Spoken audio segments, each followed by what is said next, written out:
Slavery alive and well in Libya. Traders put a price on human life. We ask what's being done to end the suffering of migrants.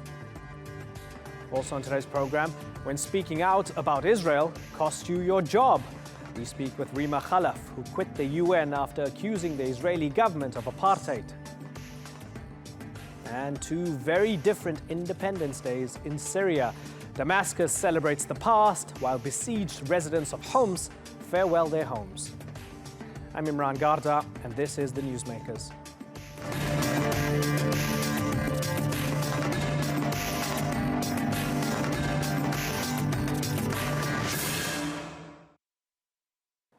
If you thought the plight of migrants couldn't get any more dehumanizing, think again. Shocking stories have emerged from war-torn Libya of people being sold as slaves in markets. They fled their homes, often escaping violence and poverty in search of a better life in Europe, only to end up as commodities, bought, sold, and discarded. The International Organization for Migration says it's documented cases in the southern city of Sabha. The local council there flatly denies the reports. That contradicts the stories of people like this man. But what's proving to be devastating suffering for sub-Saharan Africans seems a low priority for Libya's rival governments and their militias fighting for the upper hand in a nearly 3-year civil war. Meanwhile, the EU has pledged millions to dismantle Africa's trafficking industry. But as they slow the numbers of migrants reaching European shores, are they potentially sending people back to slavery? Today's newsmakers are Libya's modern-day slaves. And we begin with this report from Natalie Pohonen.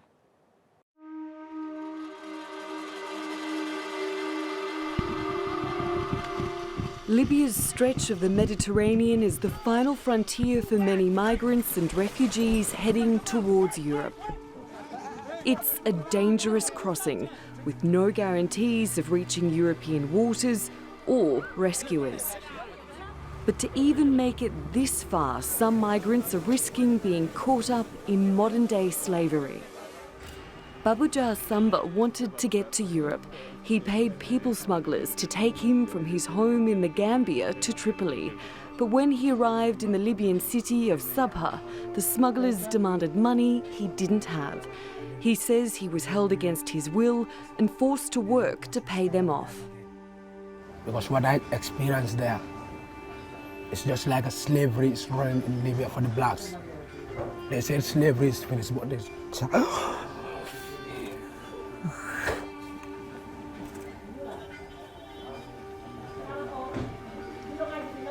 Slavery is existing in Libya every day and night. They sell people just like the way they sell goats and rams. They will price you are sitting. You cannot do nothing there. The International Organization for Migration says hundreds of migrants from countries including the Gambia, Senegal and Nigeria are being traded in modern-day slave markets. They're being used for forced labor, sex work and are held for ransom. And people are being sold for as little as $200. Selling human beings is becoming a trend among smugglers as the smuggling networks in Libya are becoming stronger and stronger.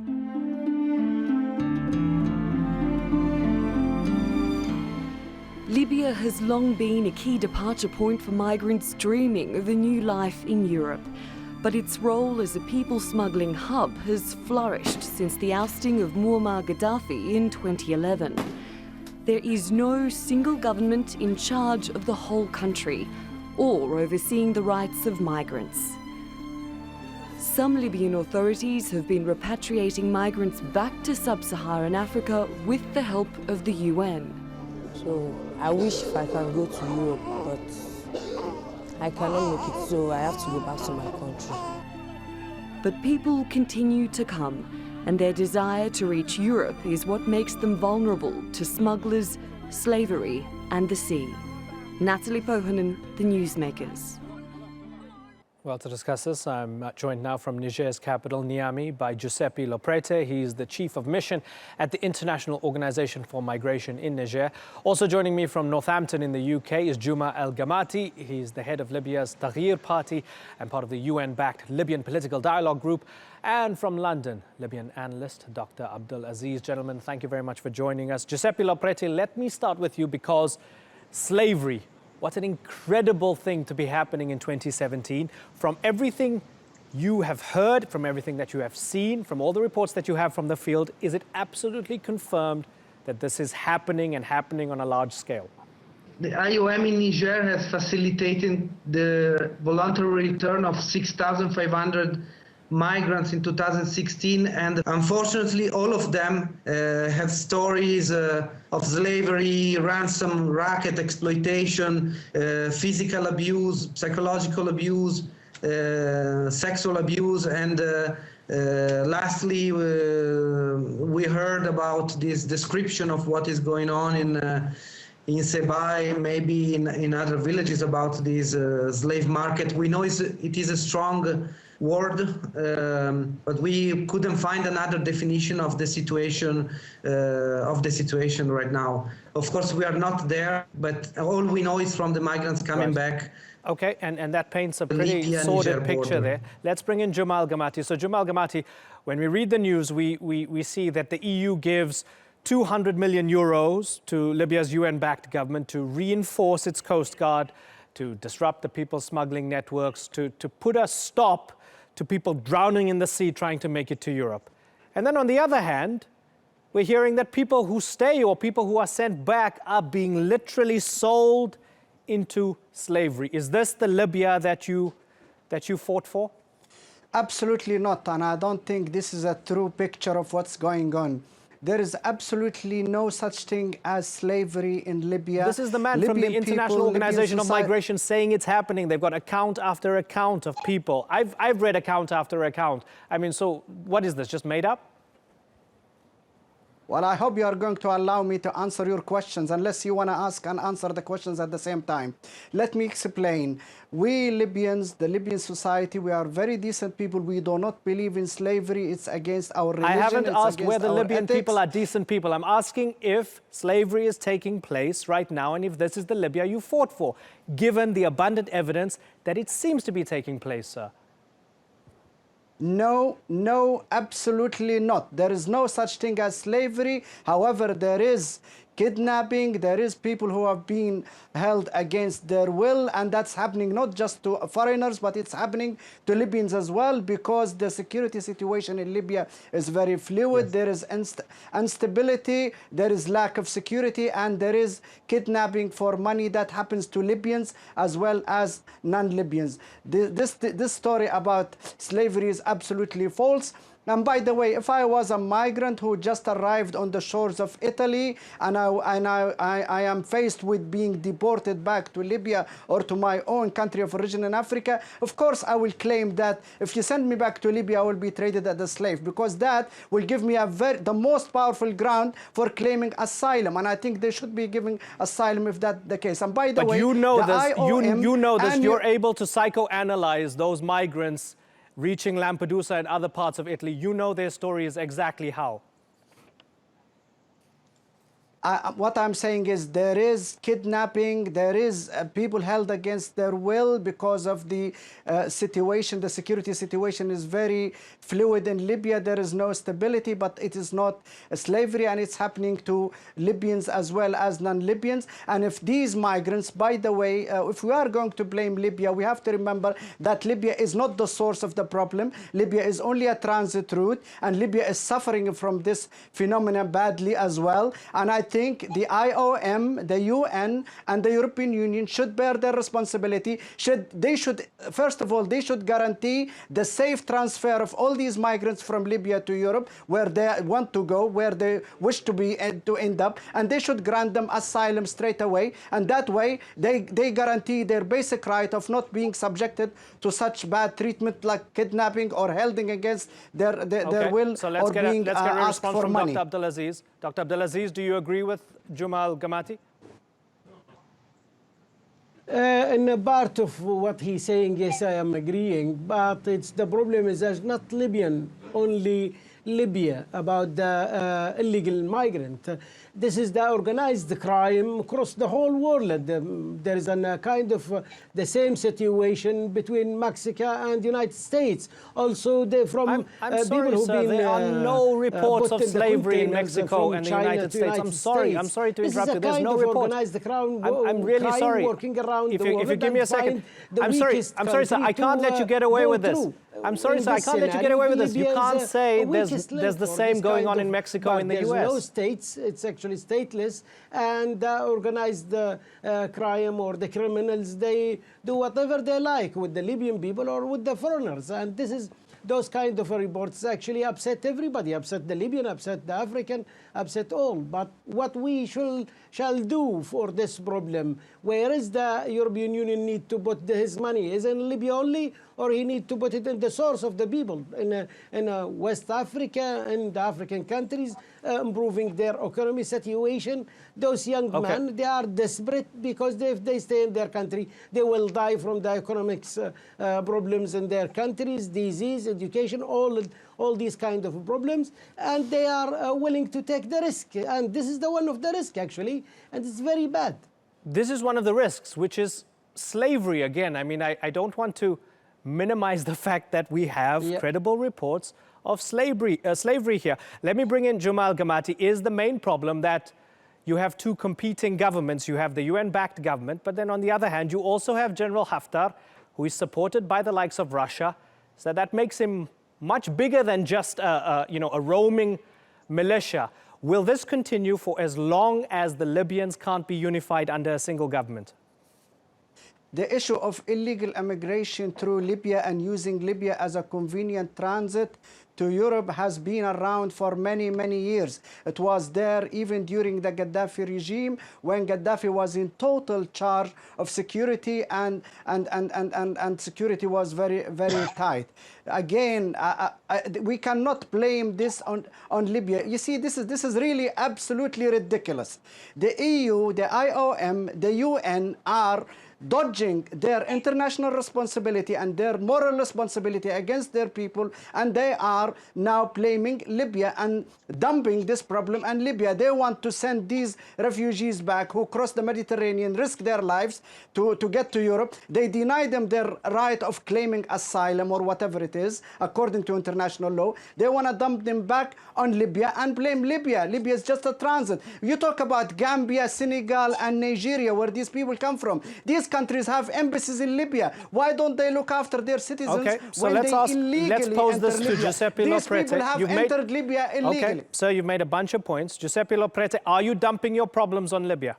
No, let me clarify that the migrants I'm talking about are the migrants going home. So they were in Libya, they now are in Niger, they're going back to Senegal and Nigeria. They have no interest to claim asylum in Niger, they're just going home. There are hundreds of testimonies of what is going on, but it's not about blaming Libya or the Libyan authorities. I believe that Libyan authorities should be the partner number one of all the international organizations and UN in being part of the solution of the problem. Unfortunately, there is no control right now in these areas, talking about southern Libya, and on the route from north Niger and Agadez and going up to Seba and Gatroun. This is where these things are happening, and we think a joint action is absolutely needed right now. Dr. Abdelaziz, who should be in charge of the situation? Who can bring this under control?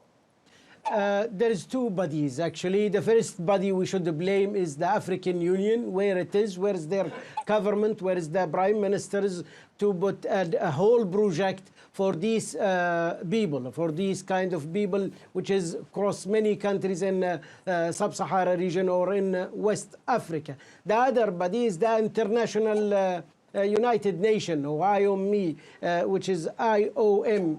We have a big problems. We need to solve. We try to solve our problems by ourselves. We have problem related to the gas and oil, which is bring other interest from the neighborhood country and the West governments as well, which is interference and make the situation in Libya it's more worse than bring it better. So this problem will continue. It will not finish easily if we didn't build enough or a good, strong economy in Africa, in the source of those migrant people. Okay, thanks all of you for joining us. It was the first time the UN had so clearly called Israeli policies in Palestine apartheid. The report and its author, Rima Khalaf, came under immediate fire from Israel and the US, who claimed the comparison to segregated South Africa is inaccurate and offensive. Top officials at the UN distanced themselves from the report. And after alleged pressure to withdraw it, Khalaf quit as the head of the UN's West Asia Commission. But many Palestinians see her as a hero.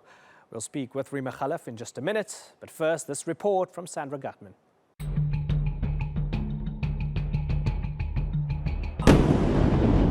وهذا التقرير الذي بين أيدينا اليوم يخلص بناء على الاستقصاء العلمي والأدلة القاطعة إلى أن إسرائيل قد أسست نظام أبارتايد تجاه الشعب الفلسطيني بأكمله حيث وجد نظام يطال الفلسطينيين في إسرائيل وفي الأراضي التي احتلت عام 67 وفي الشتات. It was a damning report published by the Economic and Social Commission for Western Asia. Unlike other UN reports on the Palestinian issue, this one expressly argued that Israel is guilty of policies and practices that constitute the crime of apartheid, that the Israeli regime is guilty of racial domination over the Palestinians, and in its recommendations urges national governments to support the Israeli boycott movement. The ESCWA's Executive Secretary Rima Khalaf quickly came under fire from Israel, the US, and the United Nations itself, which claimed it didn't know about the report's publication. UN Secretary General Antonio Guterres demanded its withdrawal. طلبت منه أن يراجع موقفه فأصر عليه وبناء على ذلك تقدمت إليه باستقالتي من الأمم المتحدة. The Israeli ambassador to the UN applauded Rima Khalaf's resignation, saying anti-Israel activists do not belong in the UN. It's time to put an end to the practice in which UN officials use their position to advance their anti-Israel agenda. But others stood by Rima, who they see as a victim of internationally sanctioned political blackmail. Sandra Gutman, The Newsmakers. Well, I'm joined now from Amman by Rima Khalaf. Thanks so much for joining us, ma'am. If I could ask you very directly, who put pressure on you to resign? Well, actually, nobody pressured me to resign. I resigned because I refused to withdraw a well-researched report that alerted the world that there is an ongoing crime of apartheid committed by Israel and a system of apartheid imposed on the whole of the Palestinian people, whether they're living in Israel or in the occupied Palestinian territories or in the diaspora. So there was pressure on the Secretary General, not on me, to withdraw the report, and I was asked to do just that. And of course, my decision was definitely it's not something that I can do with a clear conscience. Mm-hmm. What they said they still stand by, and that came from the Secretary General's office, from Antonio Guterres' office. The Secretary General cannot accept that an Under-Secretary General or any other senior UN official that reports to him would authorize the publication under the UN name, under the UN logo, without consulting the competent departments and even himself. So when Stefan Dujarric said that on behalf of the Secretary General, was he lying? No, actually, I am the competent department. It has never been the norm for any UN agency like ESCWA or Regional Commission to send their reports to headquarters to clear them before they are published. We get our mandate from our own member states. Our member states requested us to conduct the report. We did. We got the best experts in the field. And we just followed the regular procedure. There may have been a misunderstanding in New York. I don't know what the origin of the misunderstanding is. The likes of John Kerry, the likes of Jimmy Carter have used the apartheid word before when referencing Israel, even if they said Israel might be on the way to apartheid and so on. You used it this time, and your body, which is made up of Arab countries, used it. Do you think the reaction is mainly because you yourself are an Arab and your body was an Arab body? No, I don't think so, because all the experts who worked on the report were not Arabs. None of them was an Arab. Actually, the original two co-authors were American. The experts that reviewed the report were European and American, and there was another tier of third experts that also reviewed the report that were not Arabs. So I don't think this is the issue. But let me tell you what's the difference between what John Kerry said and what the report found out. What John Kerry and President Carter were saying or said was that if Israel does not withdraw, it may turn into an apartheid state. Most of the scholars who addressed the issue of apartheid were looking at the West Bank, at the occupied territories, the West Bank and the Gaza Strip. What this report actually found out was that Israel is imposing an apartheid regime within its own very borders. Mm-hmm. That is, in Israel, the laws discriminate between two categories of citizens, the Jewish citizens and the non-Jewish citizens. Sure, and these are all true, and I apologize for interrupting you here, but I want to get to the heart of the credibility question here, and this is why a lot of people were not happy. Israelis, Americans, and others were not happy with where the report came from. So this is a ferocious report submitted against Israel. Arguably, it's apartheid, it's a brutal occupation, there's a siege of Gaza and so on, and within Israel itself, questions about how Arab Israelis or Palestinian Israelis are treated. But when they look at your organization, they say, hold on, it's made up of 18 Arab countries. Where are the equivalent criticisms of the likes of Sudan, Saudi Arabia, Syria even, where there's a horrendous civil war going on? Where are those reports from Esquire criticizing those governments? Why is it only criticizing Israel? First, let me correct one piece of information. Just before the apartheid report, we issued a report that criticized those very Arab countries.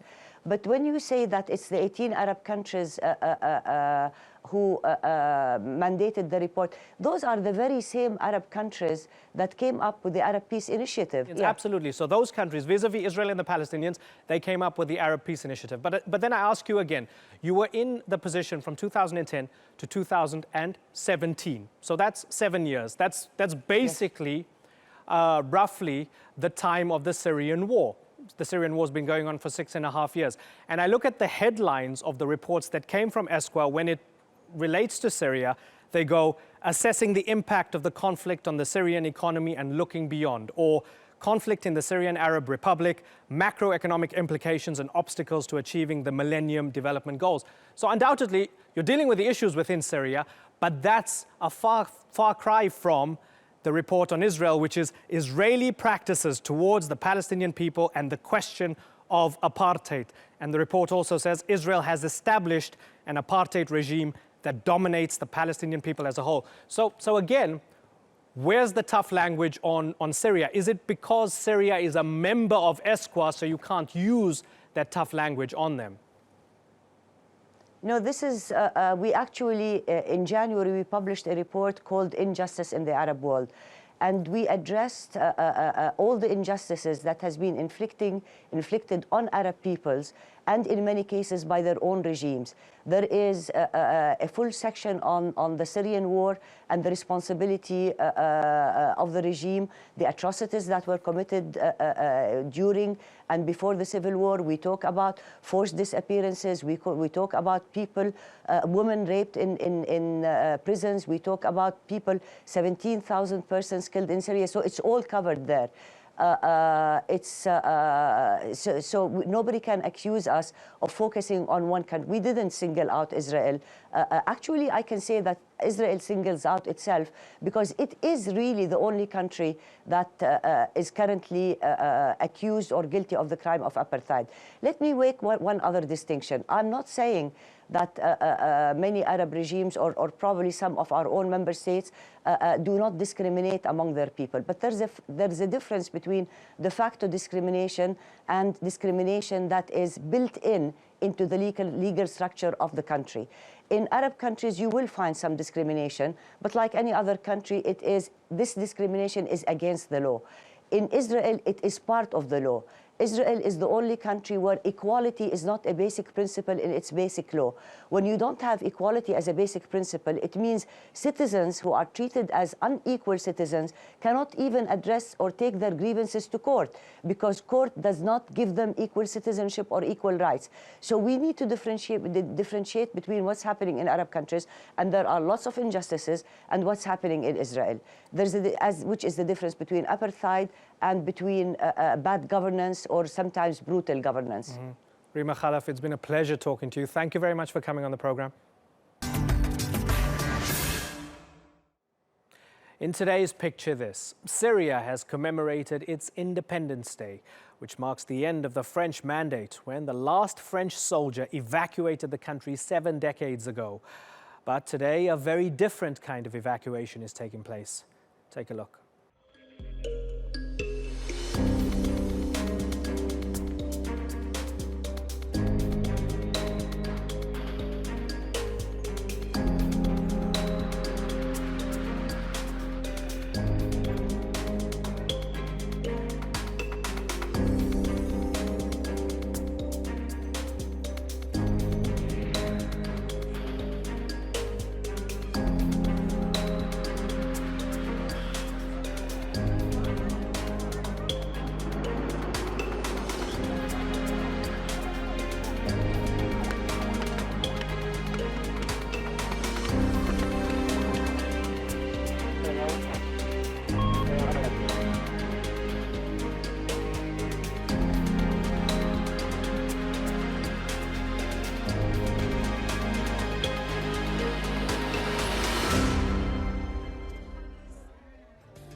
That's all for this edition of the Newsmakers with me, Imran Garda.